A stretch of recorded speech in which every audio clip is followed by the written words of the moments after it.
Welcome आणि स्वागत आहे तुमचं माझ्या एका नव्या कोऱ्या क्रिएटिव्ह ब्लॉग मध्ये. सो बरेच दिवसापासून माझी एक अशी इच्छा होती की मला एक असा ड्रेस हवाय जो की मी बर्थडे पार्टीजमध्ये, जो की मी इवन लग्नामध्ये, रिसेप्शन पार्टीमध्ये किंवा मग एखाद्या पूजेमध्ये सुद्धा जो सगळीकडे मी यूज करू शकते. खूप जास्त हेवी नाही आणि खूप जास्त पण सिंपल नाही. सो असा एक ड्रेस बनवून घ्यायची इच्छा होती, सो डिझाईन करायची इच्छा होती.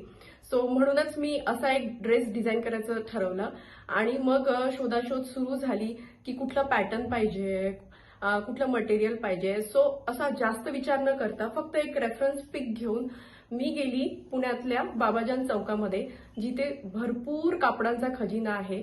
सो हे बाबाजान चौक जे आहे तिथे एक खजाना म्हणून शॉप आहे. आजूबाजूने तुम्हाला बरेचसे शॉप मिळतील तिथे, आणि तिथे एक खजाना म्हणून शॉप आहे. तर सर्वात पहिले मी गेली खजाना शॉपमध्ये. सो इथे चिकनकारीचे एवढे सुंदर फॅब्रिक्स तुम्हाला मिळतील ना, खूप छान, आणि सगळे व्हाईटमध्ये आहे, जेणेकरून तुम्ही हवं त्या कलरमध्ये तुम्ही छान डाय करून घेऊ शकता आणि मग त्यानुसार तुम्ही शिवून घेऊ शकता. सो इथे खूप छान आहे आणि रेट्स मला थोडे हाय वाटले. तुम्हाला बार्गेन करावं लागेल त्यांच्याशी, लोकांशी. सो मी असंच एका दुकानामध्ये गेली. तिथे 2-3 दुकानं मी एक्सप्लोर केले आणि 2-3 दुकानं एक्सप्लोर केल्यानंतर मी खजानामध्ये फायनली गेली, कारण तिथे एक तर मटेरियल मला खूप जास्त आवडलं होतं, बट ते 800-850 मीटर वगैरे असं काहीतरी सांगत होते. आणि ते मग परत त्याचं स्टिचिंग कॉस्ट आली, किंवा मग त्याला जर लेसलूस लावायची असली ते ती कॉस्ट आली, आणि परत अस्तर त्यामध्ये लाइनिंग वगैरे ऍड करून ते बरंचसं हाय बजेट गेलं असतं. सो जेव्हा मी असं ठरवलं की ड्रेस करायचा आहे, तर माइंडमध्ये असं असतं की कमीत कमी पैशात एकदम छान ड्रेस आपला झाला पाहिजे. सो मग मी तिथनं बऱ्याच शोधाशोध करून तिथे आय गेस 180 रुपीज मीटर हा कापड मी घेतलेला आहे. हा मी थोडा जास्त कापड घेतलाय, कारण काय होतं ना, कापड आपल्याला जास्तच घ्यावा लागतो. जर आपण कापड कमी घेतला तर परत तो सेम कापड त्या सेम दुकानामध्ये अवेलेबल असेल की नसेल, मिळेल की नाही मिळेल, तो प्रॉब्लेम येतो. आणि परत मग जे मटेरियल असतं आपण पहिले घेतलेलं त्यामध्ये ते तेवढं बसणार की नाही बसणार, आपल्याला ते फिट होणार की नाही होणार, म्हणून मी एक्स्ट्रा कापड घेतला. म्हणून जो खालचा जो फ्लोचा कापड होता, जो मला खाली पूर्ण घेर असा घ्यायचा होता, मी इथे एक इमेज डिस्प्ले करेल, रेफरन्स इमेज जी मी डोक्यात ठेवून जो ड्रेस शिवला होता तो. तर मी जी खाली जो एक खाली जो एक लॉंग घेर पाहिजे होता, मोठा घेरा पाहिजे होता, ते डोक्यामध्ये ठेवून आणि माझ्या हाईटच्या हिशोबाने मी एक्स्ट्रा कापड घेतला, जो की 4 मीटर होता. आणि वरचा हा जो टॉपचा कापड होता, तो टॉपचा कापड 400 रुपये मीटर मला असा मिळाला. सो वरचा टॉपचा कापड मी 1.5 मीटर एक्स्ट्रा मध्ये घेतला होता, कारण मला लॉंग चुडीदार शिवायचा होता आणि इथे भरपूर अशा चुड्या पाहिजे होत्या. म्हणून मी सेफर साईड असा 1.5 मीटर तो घेतला, कारण दुकानदारांनी मला असं सांगितलं होतं की हा एकच मीटरमध्ये तुमचं वरचं टॉप आणि असं स्लीव्स, पूर्ण चुडीदार स्लीव्स पण येतील. पण मला तो थोडा जास्त चुडीज इथे पाहिजे होत्या, म्हणून मी तो घेतला. सो असं हे पूर्ण मटेरियल मी कलेक्ट केलं. मटेरियल घेतल्यानंतर मग याला डाय करायचं होतं, कारण हे पूर्ण मटेरियल जे होतं ते व्हाईट कलरमध्ये होतं. आणि मग कलरची शोधाशोध सुरू झाली की कुठला कलर आपल्याला निवडावा लागेल. सो कलर मी फायनली पिक केला, तो होता पिंक. माझ्या डोक्यामध्ये एक छान असा purple colour, dark purple colour होता. But again purple colour is a tricky one, कारण जो मटेरियल घेतलं त्यामध्ये पर्पल शेड एक्झॅक्ट त्यांच्याजवळ मिळणं हे पॉसिबल नव्हतं. ही एक चॅलेंज होतं. आणि दुसरं एक चॅलेंज असं होतं की पर्पल कलर परत नाही दिसणार त्या कापडावरती खुलून, आणि मग फायनल प्रोडक्ट जे येईल ते चांगलं येईल की नाही येईल. सो मी असं डिसाईड केलं की पिंक कलर हा एकदम सेफ कलर आहे. पिंक कलरशी तुम्ही छान खेळू शकता, आणि एक सेफ कलर मी चूज केला फॅब्रिक डाय करायला. आणि फॅब्रिक ते सेम तशाच कलरचं डाय करून आला. आणि मग शोधाशोध जी सुरू होती ती होती टेलरची, की कुठला टेलर निवडायचा आणि कुठे हा ड्रेस टाकायचा, कारण अजिबात आयडिया नव्हती की कुठला टेलर चांगला आहे आणि कुठला काय शिवून देईल. आणि परत एक असं पण असतं की आपण न्यू टेलरकडे जेव्हा काही टाकतो तेव्हा धाकधूक असते की हे आउटफिट जे आहे आपण टाकलेलं ते बरोबर स्टिच होईल नाही होईल, त्याला कळेल नाही कळेल काय पाहिजे. तर मग अशा शोधाशोधमध्ये मला लक्ष्मी रोडला सेजल क्रिएशन म्हणून एक शॉप आहे, मी इथे व्हिडिओ नक्की टाकेल. सो सेजल क्रिएशनला गेली. सो तिथे हे स्टिच करायला टाकलं. पूर्ण मटेरियल आणि पूर्ण मटेरियल टाकलं. सो याची कॉस्ट मला अराउंड लाइनिंग वगैरे सगळं पकडून आणि खूप खाली मला पूर्ण घेरदार असा ड्रेस पाहिजे होता. तर याची कॉस्ट त्यांनी स्टिचिंग घेतली जवळपास 1800 रुपीज. तर ही पूर्ण स्टिचिंग झाली आहे. मी तुम्हाला टोटल ब्रेकडाऊन देईल स्क्रीनवरती आणि सांगेल पण असं ब्रेकडाऊन होऊन हे फायनल मला कॉस्टला एवढं पडलं. सो असं हे पूर्ण सगळं झालं आणि त्यानंतर मी तुम्हाला आता एक फायनल प्रोडक्ट दाखवते ड्रेस कसा आहे तो. सो हा ड्रेस शिवून आल्यानंतर असा काही दिसत होता. हा पिंक कलर मी चूज केला की खूप सेफ होता. ऍक्च्युली मी हा खूप डार्क कलर शोधत होते, एकदम तो राणी पिंक कलर होता तो शोधत होती. पण हा कापडावरती हा जॉर्जेट प्युअर जॉर्जेटचा कापड आहे आणि या कापडावरती एकदम डार्क कलर नव्हता सूट होत म्हणून मी हा चूज केला. सो हा जो वरचा कापड आहे हा असा आला आहे डाय करून आणि परत खालचा जो घेरा आहे हा मोठा घेर आहे. सो खालचा अगेन हा पण जॉर्जेट आहे.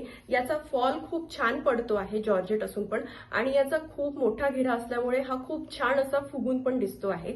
आतमध्ये लाइनिंग लावली आहे, लाइनिंग एकदम बेसिक लावलेली आहे त्याने टेलरनी. सो असं हे आहे. हे जे व्हाईट होतं यावरती तुम्हाला जर दिसत असेल हे असं गोल्डन आहे, हे गोल्डन फुलं आहे.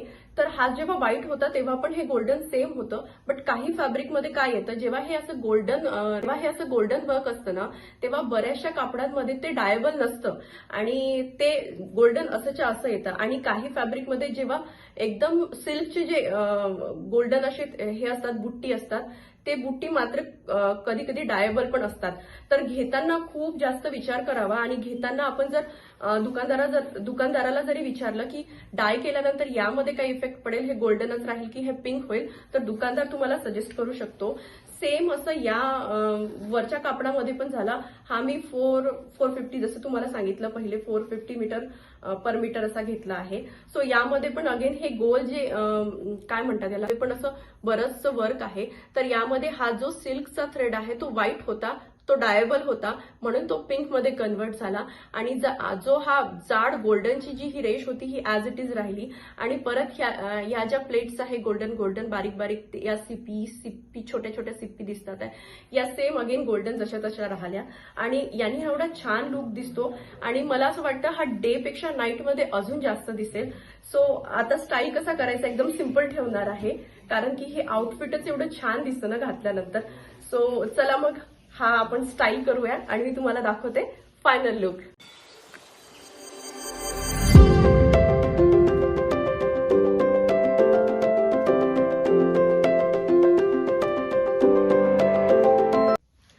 सो असं लुक क्रिएट केला आहे. सो सगळ्यात जास्त USP असं आहे की ह्या चुडीज या मला खूप जास्त आवडल्या. सो यावरती एकदम सिंपल ठेवलंय. हे जे कानातले आहे खूप जुन्या कलेक्शन मधून आहे, माझ्या जवळपास 12 वर्ष झाले असेल या इयरिंग्सला. सो हे इयरिंग्स यावरती मॅच केले आहे. केस मोकळे सोडले आहे कारण एकदम सिंपल लुक द्यायचं होतं म्हणून.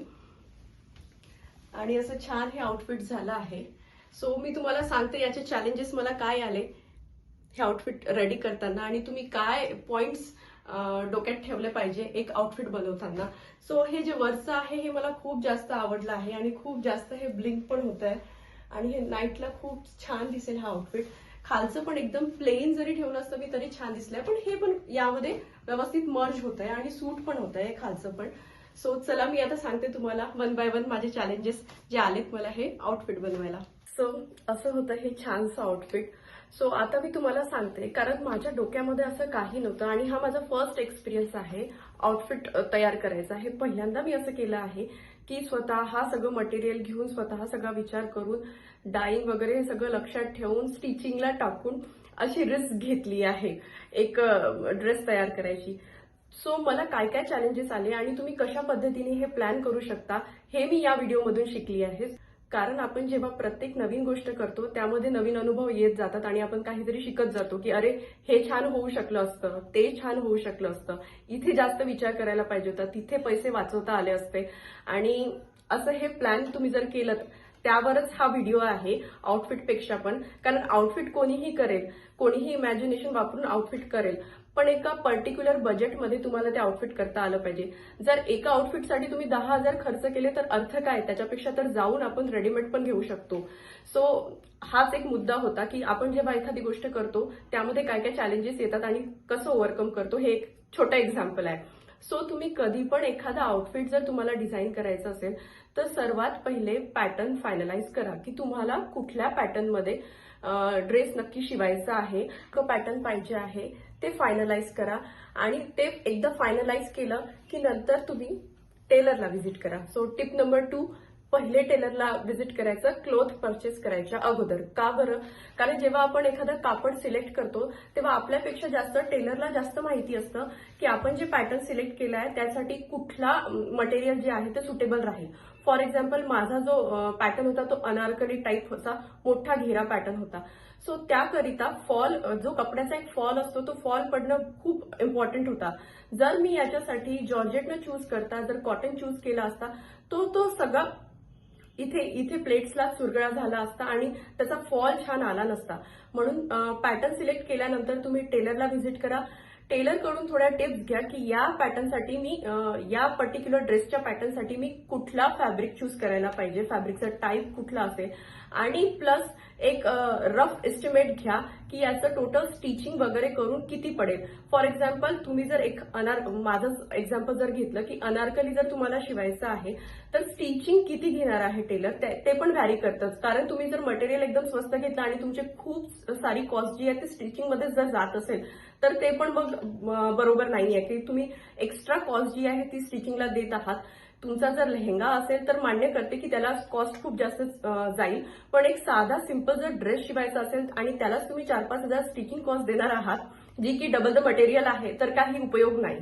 म्हणून तुम्ही टेलरला व्हिजिट करून एकदा टेलरचं पण एस्टिमेट घ्या की तो या पर्टिक्युलर पॅटर्नसाठी किती पैसे देणार आहे आणि मटेरियलमध्ये आपले किती पैसे जाऊ शकतात ते एक रफ एस्टिमेट काढा.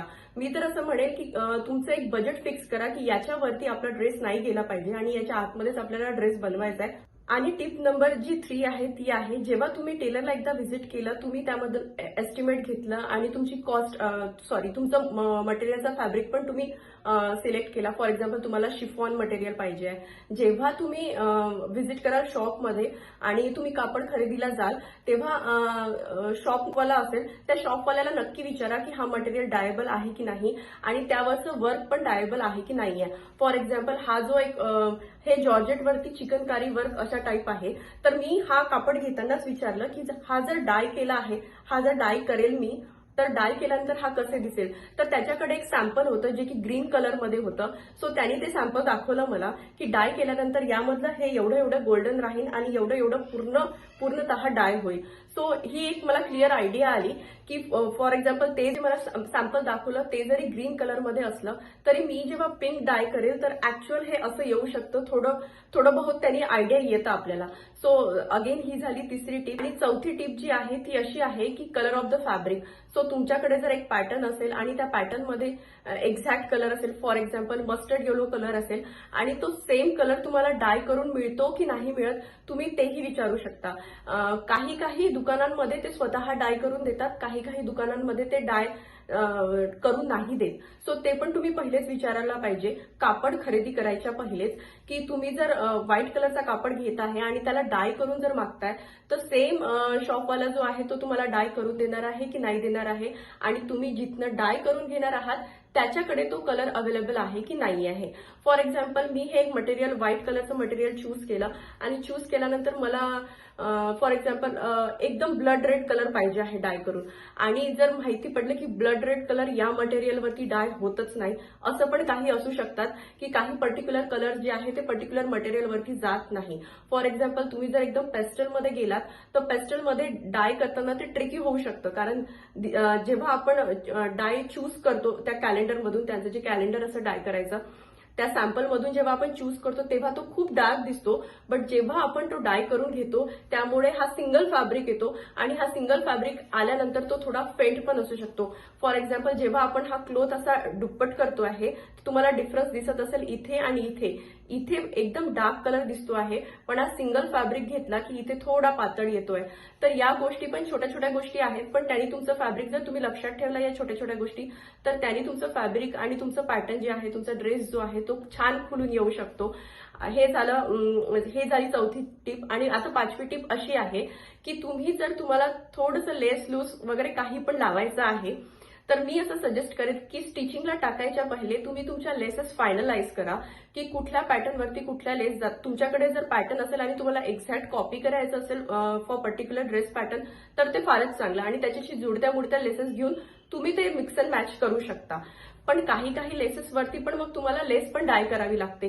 सो स्टिचिंगला टाकायच्या अगोदरच तुम्ही ते पण विचारू शकता शॉपकीपरला जिथे लेसेस मिळतात त्यांना की ही जी लेस आहे ही लेस डिफरंट कलरमध्ये आहे, पण पुढे जाऊन जर मला ही डाय करावी लागली तर ही डायबल लेस आहे की नाहीये, तर तुम्ही ते पण विचारू शकता.